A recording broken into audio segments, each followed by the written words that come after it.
What is up, guys, and welcome to a brand new video. This is the final episode of the Christmas Cup tournament that I did with AOR over the Christmas period. We are in the Renault R26 around the Bahrain Grand Prix at night. So this should be an interesting race. This track lends itself quite well to overtaking and racing. So I'm quite looking forward to this one. It'll be a tough race start with this many cars out on track today. Keep your distance going into turn 1. So here we are on the grid. Let's see if we can finish off this season in style. I'm not going to lie to you guys. When this race appeared on the night, I genuinely forgot that it was on. And so I got the notification. I just happened to be on my PC at the time. And I didn't get any practice in. So this is literally my practice, this formation lap. But I'm not going to use that as an excuse. We are going to see if we can have a good race of things. This car, I feel like, should be fairly similar to the Ferrari F2007 that we raced last week or so at Spa. The video was titled Closest Race of the Decade or something like that. Yeah, it was a ridiculous race because everyone was just slipstreaming each other and no one could really get away. It was quite entertaining, and I hope that this race will be somewhat similar. We have a lot of F1 Esports drivers in here. Tiametmarduk is missing today, but we do still have some very quick drivers in here nonetheless, and we are starting from P7 on this grid. 5 red lights, and away we go for the 2006 Bahrain Grand Prix. That sounds weird to say, considering it was never a race in existence, but turn 1, we can see someone on my outside there. I think it was Mr. Anchor, was very late under brakes there. A nice move, it must be said. I danced around the inside of, I think it was Richie B, and yeah, that's an illegal overtake penalty heading our way. I don't really want to slow down to let Richie B go, to be honest. Like, he's way back there, so we're just going to take the penalty. It's not a championship, but I overly care. It's not a serious league, it's just a bit of fun. It's quite casual. The thing that I most care about in these races is really just having some fun, having some battles, and creating a good video out of it, I suppose. So we're just going to press on, accept the penalty, and move on with our life. You can see Nicholas Longue having a bad run through the middle sector. I think he got tangled up with Mr. Anchor there, and that's slowed up his run. We got past him, and now we are into P6. So the F1 Esports drivers, you're probably wondering who they might be. We have Nicholas Longue right behind us, who is a Red Bull F1 driver for the esports team. And we also have Lucas Blakely, who is part of the Racing Point organization. So 2 very quick guys. Jan Otmir, who is leading this championship at this stage, races for Renault Vitality, but he is missing in action today, and that might actually cost him the championship. Veloce Hypers, who is also a very quick driver, is also here, but you can see this is the battle with Nicholas Longue. He goes for a move up the inside, easy as you like, and we're just running side by side with this guy.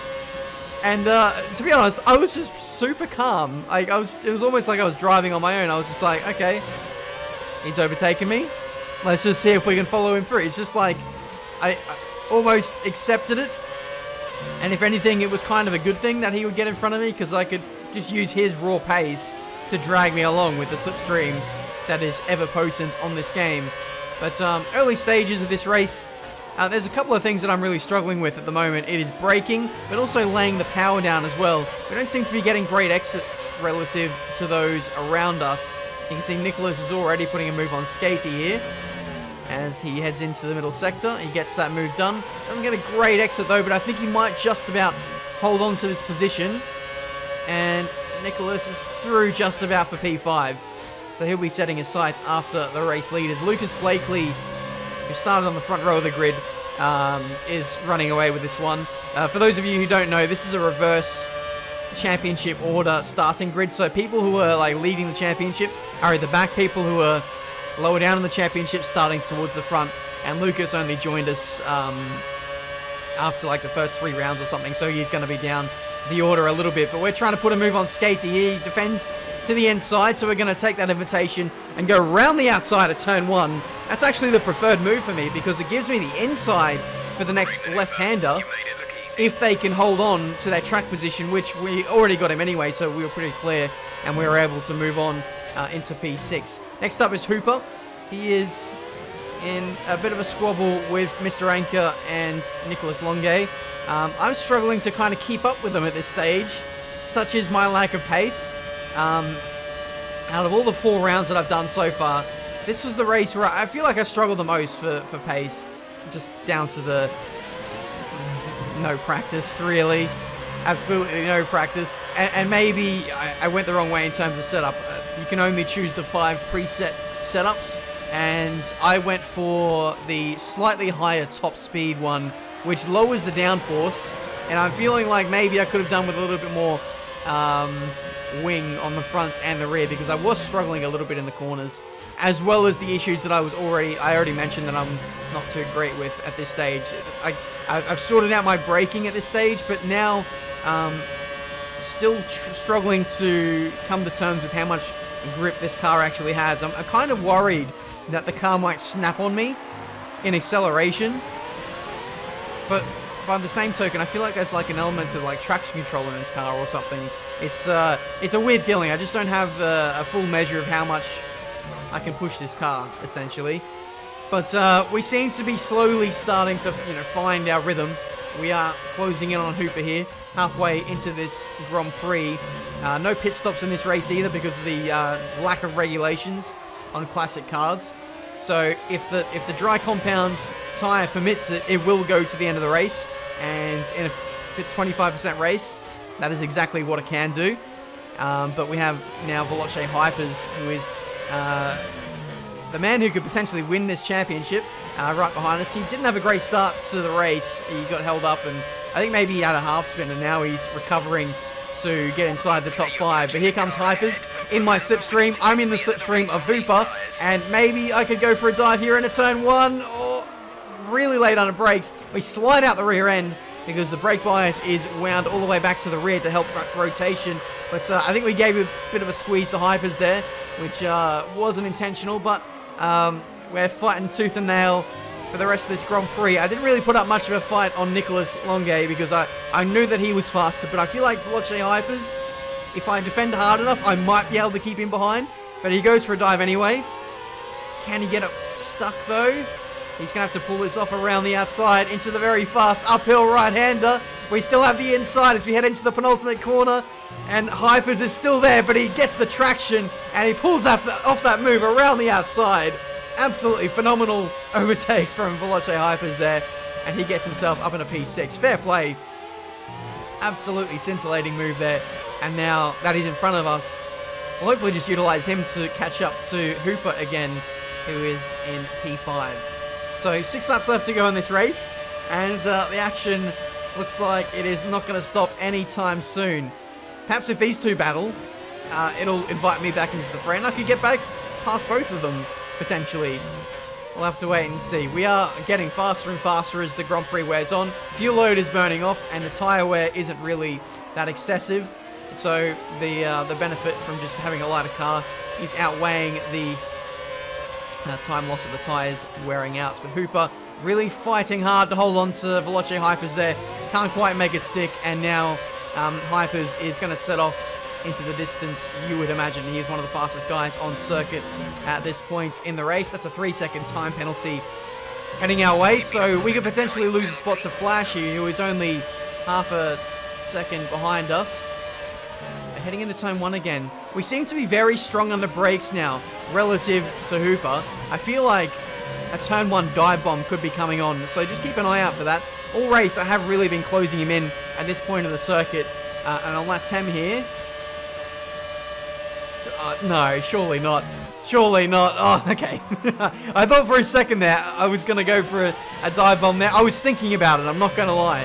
But we are sizing up that move, and it might come at the next opportunity if we are close enough. So it's all about setting it up through the middle sector, which we seem to be quite weak at this stage. I really need to get better exits. Still struggling to come to terms with what the best method of power delivery is. Maybe I need to change up my gear selection. I have been favoring third gear, but maybe revving out first and second gear might be a better way to go. That's not a great exit either out of the final corner. No DRS in these cars either, so that can't really help us, but we'll try and utilize the slipstream of Hooper ahead to get in front of this guy. It looks like we're a little bit further behind than what we were on the previous lap, but we're going to go for it anyway at turn 1. Surprise attack on Hooper, and he has to leave this. Oh, thankfully he left the space. That's disrupted his exit through turns 1 and 2, and now we are in closing ranges of going for a move here into turn 4 around the outside, and there we go. That is us up in a P6. A very disruptive lap from us there, being very annoying to Mr. Hooper, and we are now through for P6. Bloody hell, that was very risky, very, very risky, but it has absolutely paid off for us into P6 now, and I feel like this is probably the maximum we're going to get out of this race now. Hypers is a long way up the road, nearly 6 seconds, so this guy is absolutely rapid. My pace today has just been atrocious, but we're going to see if we can hold on to this position regardless, or even just stretch away from those behind. Tyre wear is looking a little bit average now, 50% on the rear tyres. But now the focus shifts on just trying to build the gap. And if anything, I felt like I got a bit of confidence out of that move. And I felt like I could push the car a little bit more. But that could even just be, now that I have a little bit of clear air, I've got a bit more confidence in the middle sector. But honestly, dirty air really shouldn't matter on this game. So that theory is probably absolute rubbish. But we've slightly broken the DRS to Hooper. He's now getting tangled up with Flash behind. Hooper, I understand, has a 5-second penalty or something like that. But Flash behind, I don't think has a penalty at all. So we could be losing a couple of spots here. There is like a 4-car train just like 5 or so seconds behind us. So this could be a devastating few penalties that we've got. We've got the 3-second time penalty for corner cutting, and then we also have that 5-second penalty at the start of the race for that illegal overtake, if you remember. So this could be all in vain, I suppose. But Lucas Blakely wins the Bahrain Grand Prix, pretty unsurprisingly to all of us here. But we are going to come through for P6 on track. I believe Hypers wins the championship with that P5. We cross the line, and everyone else crosses the line. And it is P8 in this final race of AOR Christmas Cup. Hopefully you guys have enjoyed the series. I really have. I don't really play the classic cars all too much, and especially not in these kind of scenarios where there's a lot of highly skilled players and a lobby in the field, which is just so close. I really enjoyed the racing from these 5 races, even though I missed one of them because of Christmas commitments. But it's been a fun old championship nonetheless, and I hope that you guys have enjoyed it as well. Race results, yeah, no real surprises there. Lots of penalties for us, which really KO'd us. We were pretty slow in that race, like I said, mainly down to the setup, and also I feel like part of the setup, but also just didn't practice, which is my fault. But anyway, that's it from me today. Championship standings, I will have them up on screen right now. I think we end up in P8, so basically where we finished in this race. Chromatic, who is Nicholas Longue, wins the driver's title, and it's Jano Opmir who holds on to P2. Hypers gets P3. Mr. Anchor there, a really good result for him, P4. We could have had a better season, to be honest. We weren't very consistent. We did have that one race win, which was absolutely the highlight of our season. But apart from that, we had some very up and down races, a lot of crashes, a lot of mistakes.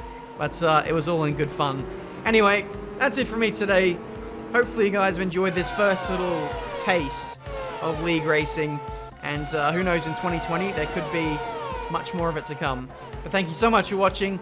Leave a like, subscribe, all that good stuff. And I'll see you guys for a brand new video very soon.